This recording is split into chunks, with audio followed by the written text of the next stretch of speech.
വയനാട് പനമരത്ത് നാട്ടിലിറങ്ങിയ കാട്ടാനകൾ ജനവാസ മേഖലയിൽ തുടരുകയാണ്. 4 കൊമ്പനാനകളാണ് ഇപ്പോൾ നാട് ചുറ്റിക്കറങ്ങുന്നത്. രാത്രിയോടെ ആനകളെ കാടുകയറ്റാൻ കഴിയുമെന്നാണ് വനവകുപ്പ് പ്രതീക്ഷിക്കുന്നത്. അതിനുള്ള ശ്രമങ്ങൾ തുടരുകയാണ്. കമൽ വിവരങ്ങൾ നൽകും. കമൽ, സമയം ഇപ്പോൾ 6:30 കഴിഞ്ഞു. കാടുകയറ്റാൻ വിജയകരമായോ? സന്ധ്യയോടുകൂടി അതിനുള്ള ശ്രമങ്ങൾ തുടങ്ങും. ആനകൾ ഇപ്പോഴുള്ളത് ഒരു തോട്ടത്തിനകത്താണ്. അതുകൊണ്ട് തന്നെ അതിൽ വേറൊരു ആശങ്കയില്ല.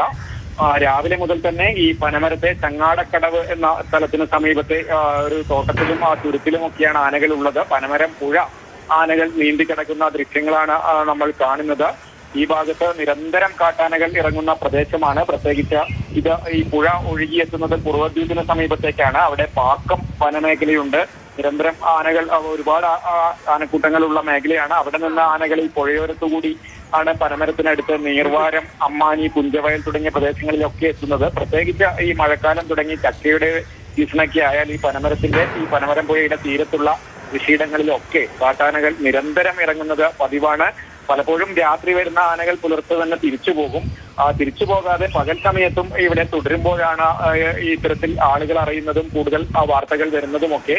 എന്തായാലും കൃഷിനാശം ഉണ്ടാക്കിയിട്ടുണ്ട്. മറ്റ് ആശങ്കകളൊന്നും പ്രദേശത്ത് ഉണ്ടായിട്ടില്ല. വനംവകുപ്പ് രാത്രി ആനകളെ കാട് കയറ്റാമെന്ന പ്രതീക്ഷയിൽ തന്നെയാണ്. ഇതിന്റെ ഒരു കൗതുകം എന്ന് പറയുന്നത് 4 കൊമ്പൻ ആനകളാണ് സംഘത്തിൽ ഉള്ളത് എന്നാണ്. അവർ ഇങ്ങനെ പുഴയോരത്തും പുഴയിലുമൊക്കെ ആയി അവിടെ കറങ്ങി നടക്കുകയാണ്. ഈ ഭാഗത്ത് കഴിഞ്ഞ ദിവസങ്ങളിലൊക്കെ നമ്മൾ ഈ ഭാഗത്തു നിന്നുള്ള ആനയുടെ ദൃശ്യങ്ങൾ നൽകിയിരുന്നു.